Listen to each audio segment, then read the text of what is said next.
سلام هاميتو على كبراتن كبرانن ازي برايم تقرينيا ايو نحزيز بسحنا قداسي معبالتات كم صعب قريبنا لنا كتكاتلو نعدم حدشت تخطاتلتنا سبسكرايب بنا قبركم كاننا لايك بمقبار بيسبك تخونو نعدمنا نابنايلو معلات زعباتاتنا كنبل جزاو من محدار تجراي اب عفار خوينوم تجراي زربشو زلو عطقات منجز فيدرالن منجستي كل عفارن ادب كتحز صوعيت اقربهم لومي كاب مقاله خبيد متنقطع توهيبهم معرفو نفرتي الله بانغا زملكه حبريتا دما تقاليحلهم لعز هلسا زخون حيلي حرام مريتنا بتግራይ ተመሊሱም እቲ ኣብ ዓፋር ሸኸት ተወዲኡ ዝነበረ ሓይሊ ከም ዝፈረሰ ድማ ተሰሚዑሎም ብጅምላ ሰሪድኻ ብችርቻሮ ምእካብ ዝተባሃለ ብልሽው ኣመራርሓ ሕወሓት ሕዝውን ዝቕጽል ዘሎ ምጥለላፋት ናብ ካልእ ጸገማት ዘሳጥሑ ምዃኖም ኣብ ዝንገረሉ ዘሎ እዋን ሓራም መሬት ክፈረስ ዕዮ ገዛ ሒዞም ብዕቱብ ዝሰርሑ ዘለው ኣመራርሓ ሰራዊት ትግራይ እውን ክንነግረኩም ኢና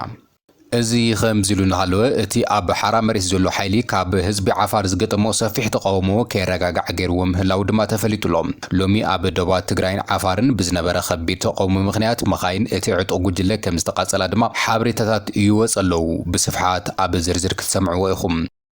لعلوة أمرارحة سراويت هزوز آخيبا أب مقالة يكايدو مهلوم دما زبسحنا حبريت هالو نسوين حيثنا لنا كسامو داتا مسانا تسانيحوم نزيو من خالوت بركز زبالو زعباتات كسامعيخوم چانلنا سبسكرايب بنقبار سعابنا بتي خزيز بسحنا حبريتان تنبل جزاو من محدار تجراي أب عفار خوينوم تجراي زربشو زلو عطقات منجز فيدرالن منجستي كل العفارن آدب كتحز صوعيت أقربهم جزاو من محدار تجراي لومي أب زوجو حزوز مجلسي بشم حرام مريت أب عفار زنقص عطقات بمسمر برحلة ناب كنبان محلاف بزي أب لهم دما أب لعلة تجراي تقعد كفزمو أب زفتن الأوان بزي حليفهم أب لعلي حاونا حزب تجراي تقعد كتفزمو عين فقد لهم من مسبلهم مس حزب عفارنا وجنس إزاتو خوينهم زاجر أب لعلي دك عفار تخصي بمفاته كتفتيرهم على كبل جليسهم زي تكبر زي أب تحت زخونة خونة تقبل نتيبلون زبالة جزاو من محدار تجراي حزب جزاو من محدار تجراي ون بصنوع كم زخونة نأيو جليسو زلام نحونة حزبات تجراين عفارن زي متن تكبر كاب مخان حليفو حزون أب لعلي نصحان زيجات تقعد كفزم تأزاز ذهبهم تأزاز تقبلهم زفزم خمن كاب تكبرهم قطة ودما جزاو من محدار تجراي أتحساسي بلام تجارون نبعلنا كنتاخوسن كندامن تتحابر زلهم أكلات كاب تكبرهم كتقطبهم حزب تجراين حزب عفارن نسلامون مزراق زقبر زلهم انقصاص دو كتب بلو يقباك بالدمام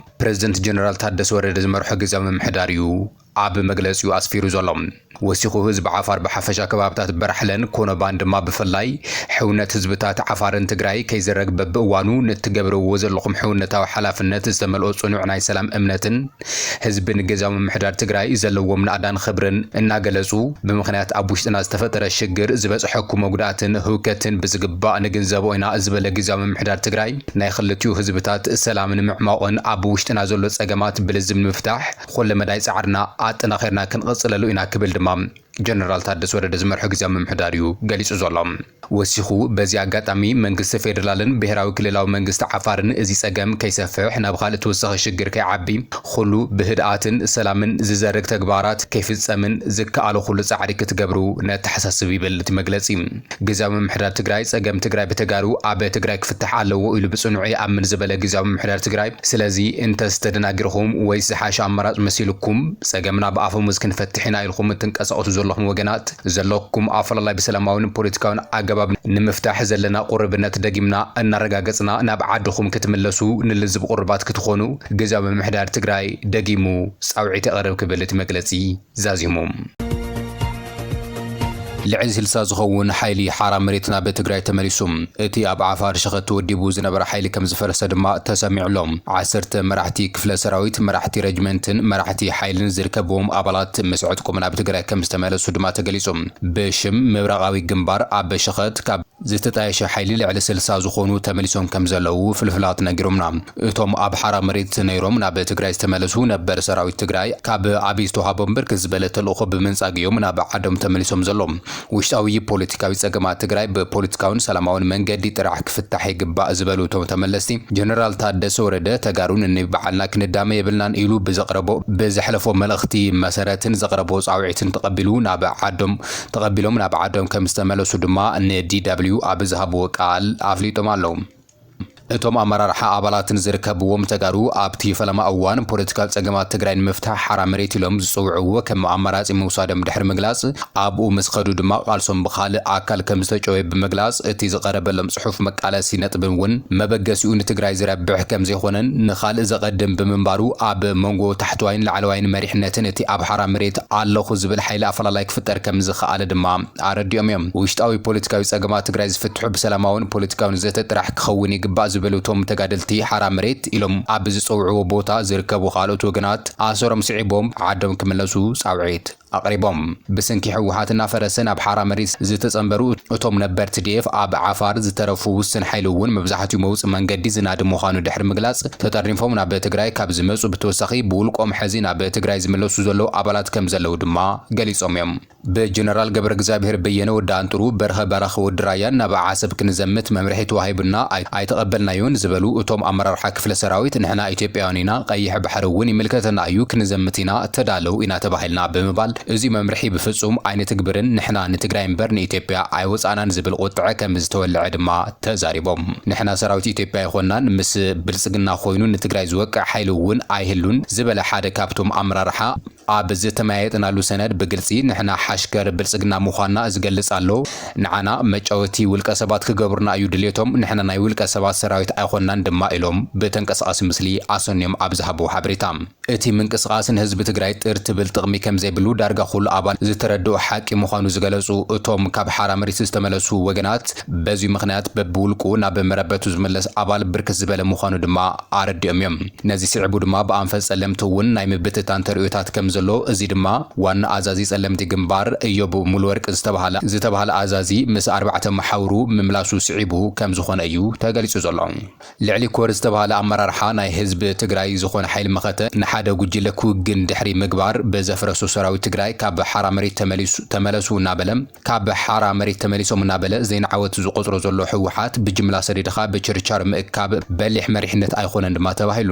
ሕወሓት ኣብ ሰራዊት ዝገብረ ዘሎ ናይ ፖለቲካ ኢድኣታውነት ይትረፍ እናተጉጃጅልኻን እናዳሃልኻን ሓይሊ ኣይትበትን ዝብል ምኽሪ ከም ናይ ጓና ሓሳብ ብምቁጻር ዕርቂ ግበሩን ዝብል ለበዋ ሽማሽም ብምሃብ ትግራይ ክወቅዕ ዘወጣውጥ ዘሎ ናይ ጸልዓ ሓይሊ ኣንፈት ምስ ሓዘ ውልቀ ሰባት እናለመንኻ ምምላስ ከም ዓብይ ፕሮጀክት ሒዝዎ ምህላው ተዓዘብቲ ይገልጹ። መቐጸልታ ናይቲ ዕንክሊል መሪሕነቶም እዩ ዝተባሃለሉ ድማ እቶም ኣብቲ ሰራዊት ብተና ኣብ ቅድሚት ዝነበሩ ከም በዓል ገብረ ዓዴት ዝርከብዎም መሪሕነት ኣብ ምምላስ ተዋፊሮም ምህላው ድማ ኣብ ትዕዝብቲ ኣውዲቕዎም ኣሎ። بخال زينا أتوم ناي حرام مريت عطوات أب دوبات كل العفار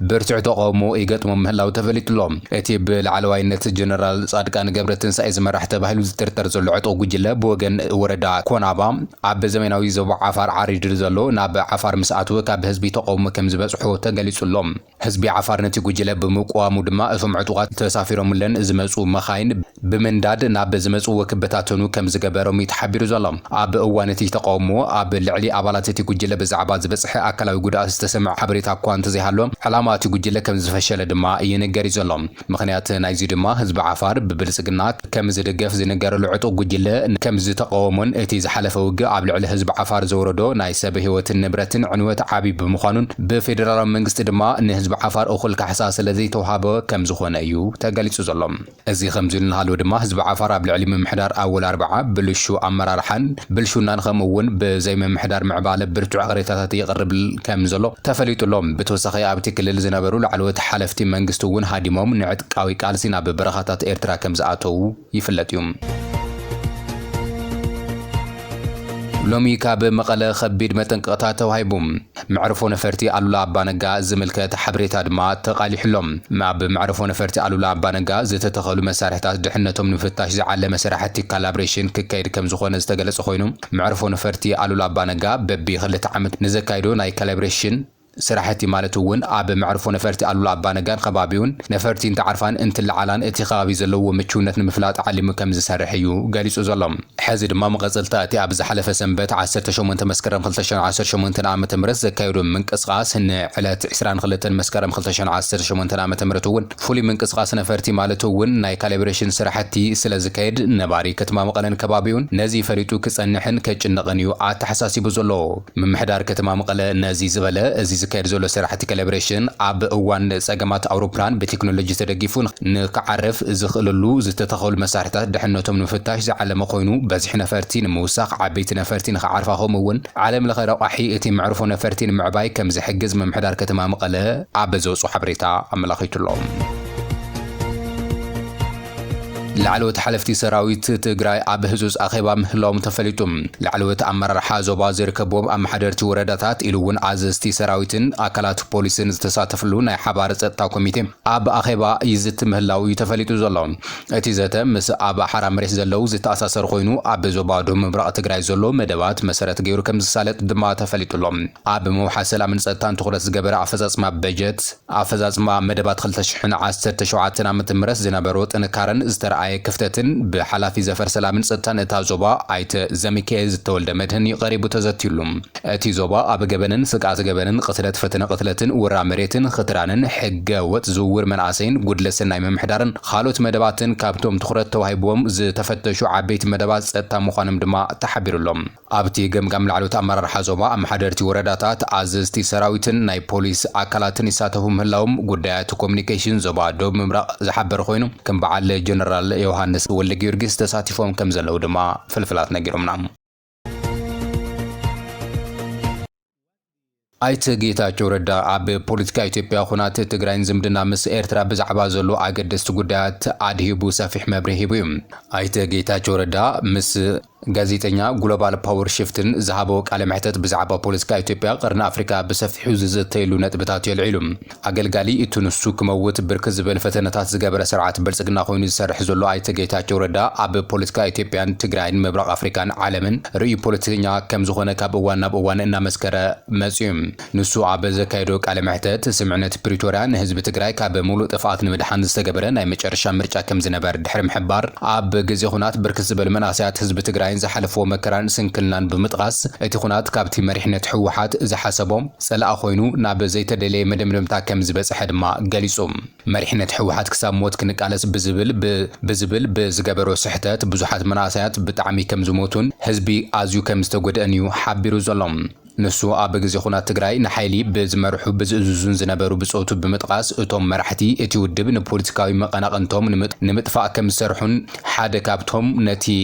ብልሹ ምምሕዳር ዝመርሑ ዝነበሩ ኣብ ትሕዝ እዋን ፕሬዝደንት ትግራይ ኮይኑ ዘሎ ጀነራል ታደሰ ወረደ ይመርሑ ምህላው እዩ ገሊጹ ዘሎ መሪሕነት ሕወሓት ድሕሪ ስምዕነት ፕሪቶሪያ ምስ ኤርትራ ዝፈጥሮ ዘሎ ሓድሽን ሓደገኛን ዝምድና ንሰላም ኣብ ሓደጋ ከም ዘውድቕ እዩ ሓሳቡ ሂቦም ኣይተ ጌታቸው ረዳ ብዛዕባ ሓደጋ ግድብ ህዳሰን ብጉዳይ ቀይሕ ባሕሪ ንኢትዮጵያ ዘሎ ኣድላይነትን ተዛሪቡ ባሕሪ ንኢትዮጵያውያን ኣዝዩ ኣገዳሲ ምዃኑ ብምምልካት ድማ ኣብ ጉዳይ ግድብ ህዳሰ ድማ ዓወት ናይቲ ግድብ ካብ ቁጠባዊ ረብሓን علي سنة البناوي عاوت مخان يقاليسوم إثيوبيا نجيب صويان كجودات فتحاوي أما قلا ماي كتجبر كم زجب بعد ما أسميرو لهم عبوش تتجرى زول خونتات زجلس عيت جيتا جوردا كسمود أتكك على سومية زبلهم ناقدم بصوتون حزب تجرى ناب سلام كم رحوا أي قالون تحرم بال حزب تجرى مت على الشعبي يجبروا مهلاهم يحزنن نكبليو قاليسو زلهم مرعتي الشعبي بلحتيهم زبلة عيت جيتا جوردا حزب تجرى بوكلنا كواج ووي سعر مهلاهم بمنفات أتي بدرون زحاتو عبي زجاوتو زلو نايت فات بوليتيكا جن كجلسوا عيدالينيوم كبراتن مسانا سلازنا ورخم عزينا نمسجن channelنا سبسكرايب بمبار بيسر